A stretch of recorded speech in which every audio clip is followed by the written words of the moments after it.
जय माताजी मित्रों आज આપણે બનાવવા જઈ રહ્યા છીએ જે બજારમાં મળતી હોય એવી છૂટી છૂટી એકદમ મસ્ત સાબુદાણાની ખીચડી। છૂટી સાબુદાણાની ખીચડી બનાવવા માટે મેં એક કડાઈમાં તેલ લઈ લીધું છે, 1 થી 1.5 પાવરા જેટલું 1 થી 1.5 પાવરા જેટલું તેલ લઈ લીધું છે। મેં 2 કલાક પલાળીને રાખેલા સાબુદાણા લઈ લીધેલા છે। સાબુદાણાને મેં ડૂબા पानी में पलाड़ेला हता, बहु वधारे पानी नहीं, बहु ओछुं पानी नहीं, एवी रीते एकदम छूटा थशे। तेल एकदम सरस मजानुं आपणुं तेल गरम थई गयुं छे। हवे आपणे एमां 1 चमची जेटलुं जीरुं एड करीशुं। जीरुं एड करी अने पछी आपणे एमां मीठा લીમડાના पान उमेरीशुं। 5 થી 6 मैं मीठा લીમડાના पान लई लीधा छे अने 1 चमची जेटलुं जीरुं लई लीधुं छे। ई बने एकदम सरस रीते गरम थई जशे एटले आपणे एमां बाफीने 2 नंग जेटला मैं बटेटा लई लीधेला छे।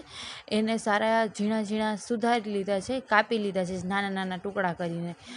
पछी आपणे एमां ई एड करी देशुं। ई बधुं सारुं एवुं मिक्स थई जशे एटले 1 मिनिट जेटलुं बधाने गरम थवा देशुं। वधारे वार नहीं, बाफेला बटेटा छे एटले बहु वार आपणे एने गरम नहीं थवा दे। 1 मिनिट जेटलुं गरम थई जशे एटले आपणे एमां आदू मरचीनी पेस्ट करीने मैं उमेरेली आदू मरचीनी पेस्ट जे करेली छे ने ई उमेरी देशुं। 1 मोटो नंग आदूनो लीधो छे अने 3 થી 4 नंग जेटली नानी नानी झीणी मरची जे आवे ने तीखी ई मरची मैं एड मरची लीधी छे एटले एने आपणे सारी रीते पेस्ट बनावी लीधी छे। ई आपणे एमां एड करीशुं। मरची आदू बनेने खांडी लीधा छे खाणी दस्ताथी अने आपणे पछी आमां एड करी देशुं एटले तीखास एकदम मस्त आवी जाय। आपणे आमां लाल मरचुं पाउडरनो उपयोग नथी करवानो, हळदरनो उपयोग नथी करवानो अने अर्धी चमची जेटલું अत्यारे मैं मरी पाउडर यूज करेलो छे नाखे आमां एड करी दीधो छे।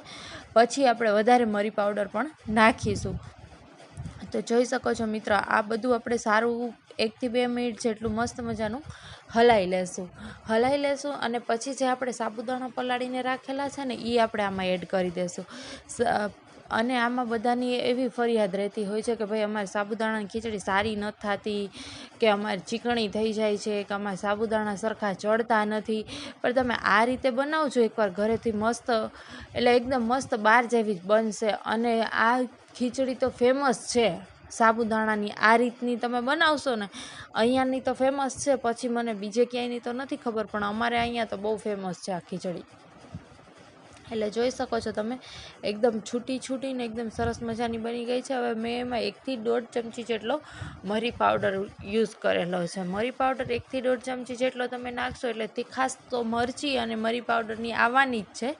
બાકી આપણે આમાં લાલ મરચું પાવડર એડ કરવાનો નથી, લાલ મરચું પાવડર નથી એડ કરવાનો। હવે હું આમાં 1 થી 1.5 ચમચી જેટલી ખાંડ નાખીશ। ઓછી ખાંડ નહીં, વધારે ખાંડ નહીં, 1 થી 1.5 ચમચી જેટલી ખાંડ નાખશો ને એટલે આ મસ્ત મજાનું તમારું બનીને રેડી થઈ જશે। અને અત્યારે તો શ્રાવણ મહિનો ચાલે છે એટલે બધાના ઘરમાં ઉપવાસવાળા તો હોય જ। મેં આમાં છે ને મગફળીના દાણા સ્કીપ કરેલા છે, પણ જો તમારે યુઝ કરવા હોય તો તમે કરી શકો છો।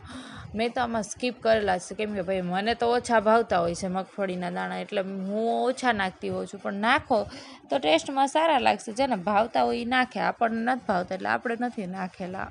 અને લીંબુ પણ મેં સ્કીપ કરેલું છે, લીંબુ નાખવાની કોઈ જરૂર છે નહીં। આપણા સાબુદાણા છે ઓલરેડી છાશમાં જ પલાળેલા છે આપણે એટલા માટે। તો જોઈ શકો છો મિત્રો આપણી સાબુદાણાની ખીચડી એકદમ મસ્ત બનીને રેડી થઈ ગઈ છે। હા આમાં હા એક વસ્તુ તો હું તમને કહેવાની ભૂલી ગઈ, આપણે તેલનો વઘાર કરેલો છે। જેને ભાવતો એ ઘીમાં પણ વઘાર કરી શકે છે અને એ પણ સ્વાદમાં સારો લાગતો હોય છે, પણ એ છે ને થોડુંક જોઈ શકો છો મિત્રો આપણી સાબુદાણાની ખીચડી બનીને રેડી થઈ ગઈ છે। અને હજી સુધી મારી ચેનલને સબસ્ક્રાઈબ ના કરી હોય તો જલ્દીથી કરી દેજો।